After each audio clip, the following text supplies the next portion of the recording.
The whole Israelite community set out from Elim and came to the desert of Sin, which is between Elim and Sinai, on the 15th day of the 2nd month after they had come out of Egypt. In the desert the whole community grumbled against Moses and Aaron. The Israelites said to them, "If only we had died by the Lord's hand in Egypt. There we sat around pots of meat and ate all the food we wanted, but you have brought us out into this desert to starve this entire assembly to death."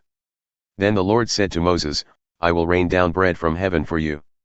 The people are to go out each day and gather enough for that day. In this way I will test them and see whether they will follow my instructions. On the 6th day they are to prepare what they bring in, and that is to be twice as much as they gather on the other days."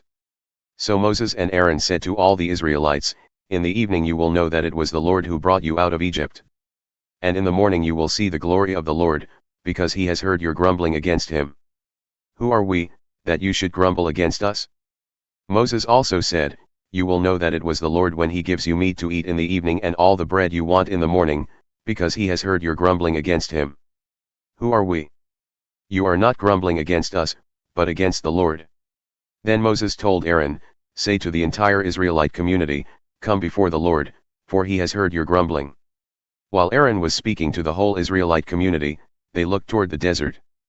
And there was the glory of the Lord appearing in the cloud. The Lord said to Moses, "I have heard the grumbling of the Israelites.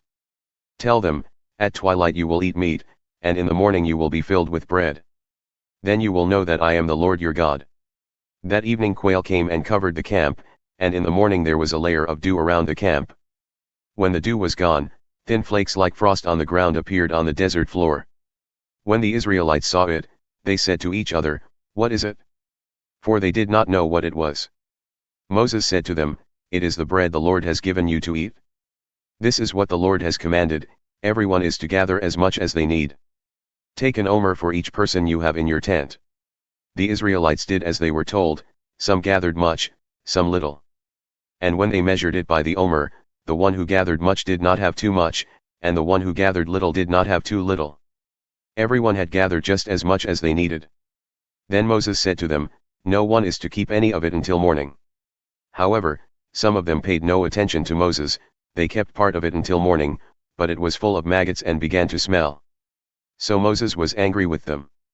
Each morning everyone gathered as much as they needed, and when the sun grew hot, it melted away. On the 6th day, they gathered twice as much, 2 omers for each person, and the leaders of the community came and reported this to Moses. He said to them, "This is what the Lord commanded, tomorrow is to be a day of Sabbath rest, a holy Sabbath to the Lord. So bake what you want to bake and boil what you want to boil. Save whatever is left and keep it until morning." So they saved it until morning, as Moses commanded, and it did not stink or get maggots in it. "Eat it today," Moses said, "because today is a Sabbath to the Lord. You will not find any of it on the ground today. 6 days you are to gather it, but on the 7th day, the Sabbath, there will not be any." Nevertheless, some of the people went out on the 7th day to gather it, but they found none. Then the Lord said to Moses, "How long will you refuse to keep my commands and my instructions? Bear in mind that the Lord has given you the Sabbath, that is why on the 6th day he gives you bread for 2 days. Everyone is to stay where they are on the 7th day, no one is to go out." So the people rested on the 7th day. The people of Israel called the bread manna. It was white like coriander seed and tasted like wafers made with honey. Moses said, "This is what the Lord has commanded, take an omer of manna and keep it for the generations to come, so they can see the bread I gave you to eat in the wilderness when I brought you out of Egypt." So Moses said to Aaron, "Take a jar and put an omer of manna in it. Then place it before the Lord to be kept for the generations to come." As the Lord commanded Moses, Aaron put the manna with the tablets of the covenant law, so that it might be preserved. The Israelites ate manna 40 years, until they came to a land that was settled. They ate manna until they reached the border of Canaan. An omer is 1/10 of an ephah. The whole Israelite community set out from the desert of Sin, traveling from place to place as the Lord commanded. They camped at Rephidim, but there was no water for the people to drink. So they quarreled with Moses and said, "Give us water to drink." Moses replied, "Why do you quarrel with me? Why do you put the Lord to the test?" But the people were thirsty for water there, and they grumbled against Moses. They said, "Why did you bring us up out of Egypt to make us and our children and livestock die of thirst?" Then Moses cried out to the Lord, What am I to do with these people? They are almost ready to stone me. The Lord answered Moses, Go out in front of the people. Take with you some of the elders of Israel and take in your hand the staff with which you struck the Nile, and go. I will stand there before you by the rock at Horeb.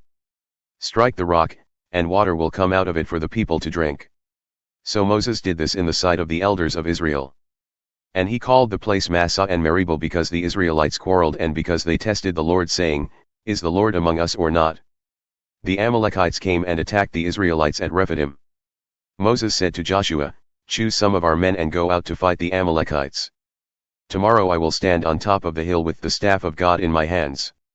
So Joshua fought the Amalekites as Moses had ordered, and Moses, Aaron and Hur went to the top of the hill. As long as Moses held up his hands, the Israelites were winning, but whenever he lowered his hands, the Amalekites were winning. When Moses' hands grew tired, they took a stone and put it under him and he sat on it. Aaron and Hur held his hands up, one on one side, one on the other, so that his hands remained steady till sunset. So Joshua overcame the Amalekite army with the sword. Then the Lord said to Moses, Write this on a scroll as something to be remembered and make sure that Joshua hears it, because I will completely blot out the name of Amalek from under heaven. Moses built an altar and called it The Lord is my banner. He said, Because hands were lifted up against the throne of the Lord will be at war against the Amalekites from generation to generation. Now Jethro, the priest of Midian and father-in-law of Moses, heard of everything God had done for Moses and for his people Israel, and how the Lord had brought Israel out of Egypt. After Moses had sent away his wife Zipporah, his father-in-law Jethro received her and her 2 sons. One son was named Gershom, for Moses said, I have become a foreigner in a foreign land, and the other was named Eliezer, for he said, My father's God was my helper, he saved me from the sword of Pharaoh.